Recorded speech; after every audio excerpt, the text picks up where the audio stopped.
Bismillahirrahmanirrahim. Assalamualaikum warahmatullahi wabarakatuh. Alhamdulillah.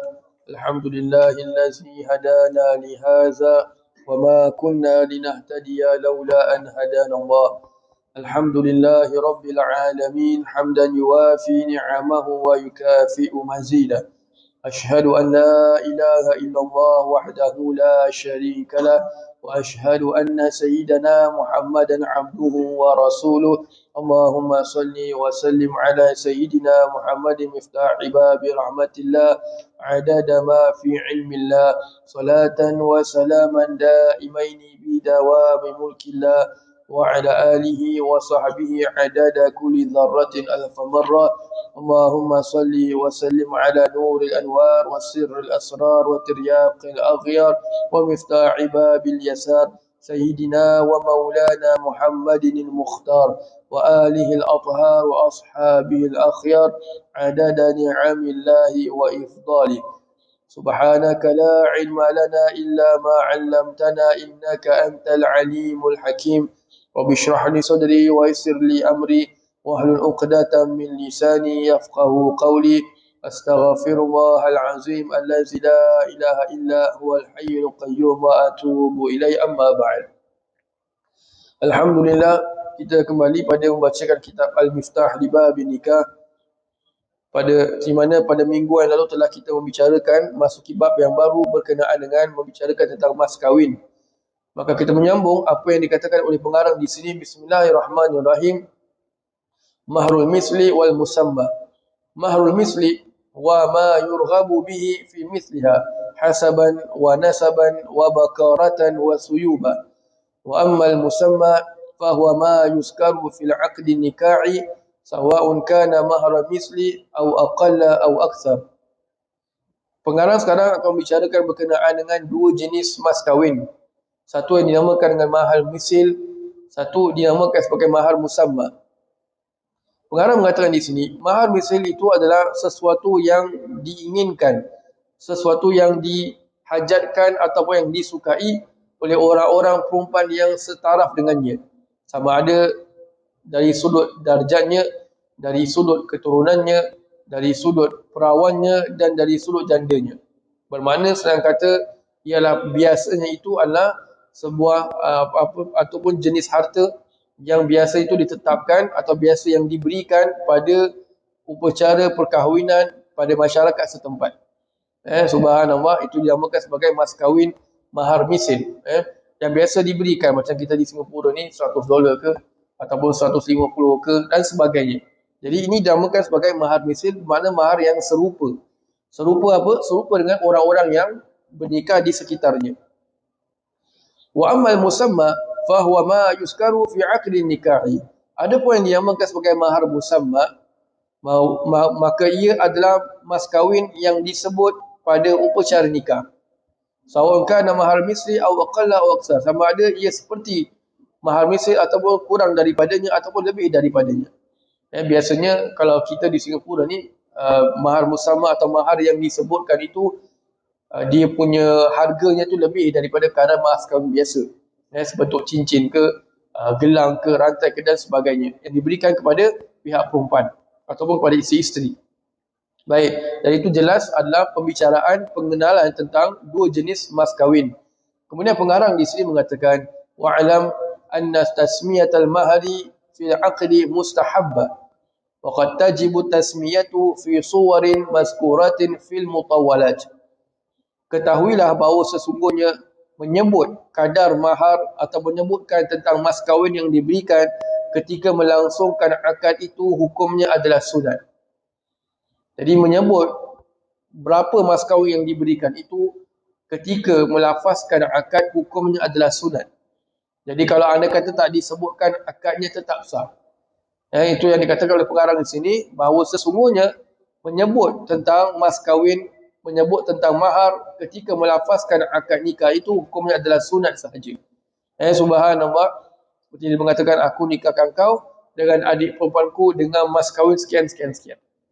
Jadi menyambung dengan mas kahwin sekian ni hukumnya adalah sunat. Wa qad tajibu tasmiyatu, dan terkadang kala menyebut tentang mas kahwin itu ketika melafazkan akad nikah itu terkadang menjadi wajib. Terkadang-kala menyebutkan mahar ketika melafazkan akad nikah itu terkadang-kala ia menjadi wajib. Fi suwarin mazkuratin fil mutawalat, yang disebutkan di dalam kitab-kitab yang besar. Bermakna dalam kitab ini tak sebutkan. Subhanallah, di antaranya adalah jika mana bahawasanya lelaki yang menikah itu dia termasuk orang yang termasuk daripada orang yang dihalang untuk menggunakan hartanya. Maka ketika itu wajib untuk disebutkan berapa yang nak diberikan kepada bakal isteri tersebut. Dan sebagainya. Macam-macam masalah ataupun keadaan-keadaan di mana menyebut mas kahwin itu hukumnya adalah wajib. Cuma kebiasaannya menyebut mas kahwin ketika melafazkan akad nikah itu hukumnya adalah sunat. Baik. Kemudian pengarang mengatakan, wa iza khala al-aqdu min at-tasmiyah, dan jika mana akad tersebut tidak disebutkan maharnya ketika itu, fa illam takun zawjatu mufawwidah istahaqqat mahar al-misli bil aqdi. Jika mana tidak disebutkan ketika akad menyebutkan tentang mas kahwin, maka jika mana isteri itu tidak termasuk di antara isteri yang mufawwidah, maka ia berhak untuk mendapatkan mahar misil dengan berlangsungnya akad. Jadi pengarang sini mengatakan jika mana sekarang ni situation di mana tak disebutkan mas kahwin. So macam mana? Apakah nak diberikan ataupun tidak? Maka dia mengatakan sini, jika mana isteri itu tidak termasuk mufawwidah, itu akan diterangkan nanti. Jika mana isteri itu tidak termasuk daripada mufawwidah, maka dia automatik. Dia berhak untuk mendapatkan kadar seperti mahar misil. Kadar yang ditetapkan dengan berlangsungnya akad. Bermakna it doesn't matter nak kena kasih on the spot ke, kasih nanti ke, besok ke, tak ada masalah. Yang penting itu dah jadi wajib ke atas suami untuk memberikan kadar tertentu tersebut atau mas kahwin tersebut kepada si isteri. Dia berhak untuk mendapatkan. Baik. Wa in kanat mufawwidatan, jika mana isteri itu dikategorikan sebagai isteri yang mufawwidah. Apa tu isteri yang mufawwidah? Seperti mana ka'an qalat li waliha zawwijni bila mahrin fazawwajaha. Kazalika wajib al-mahru bi ahadi salasati asya'. Seperti mana si isteri itu, atau si bakal isteri itu, dia mengatakan kepada walinya, kawinkan aku dengan tanpa mas kahwin. Ini lain situation. So now kita ada dua situasi. Situasi pertama, isteri itu dia bukan mufawwidah. Normal situation. Dia tak cakap apa-apa dengan walinya. Jadi dia tidak termasuk daripada mufawwidah, maka dia automatik mendapatkan mahar misil. Ini bila ni? Kalau tak disebutkan mas kahwinnya ketika akad.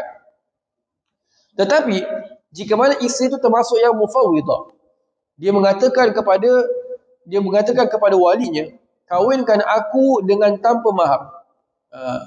Kawinkan aku dengan tanpa mahar, fazawwajaha kadzalika wajibal mahru bi ahadi salasati asya'.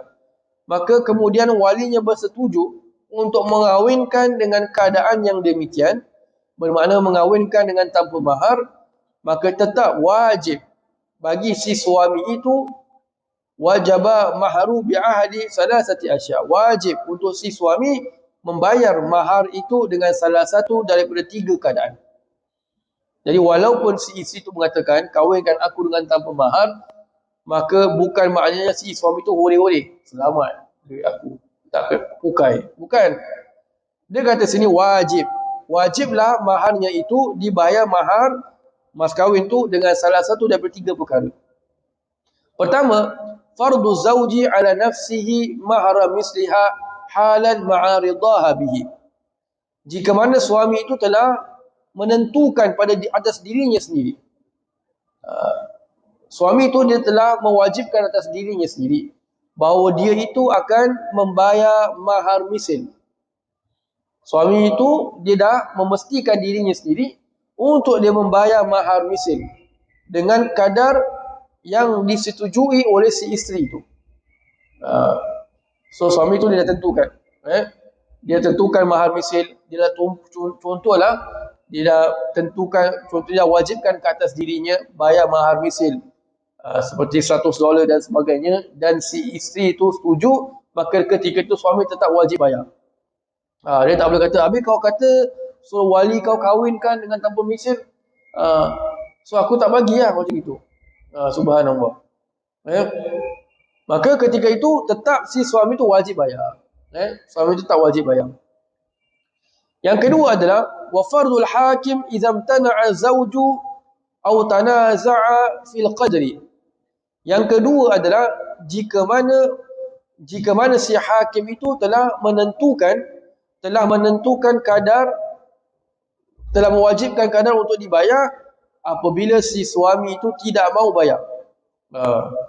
Sekarang ni bila mana wali tu dah cakap boleh kahwin, si isteri dah cakap pada wali dia boleh dikahwinkan dengan tanpa mahar, tiba-tiba sampai masa si suami tak mau bayar. Suami itu tidak mau bayar. Maka ketika itu hakim kena masuk campur. Hakim kena masuk campur. Au tanaza'a fil qadri. Ataupun kedua antara suami dan isteri itu mereka itu berselisih dengan kadar tersebut. Berselisih.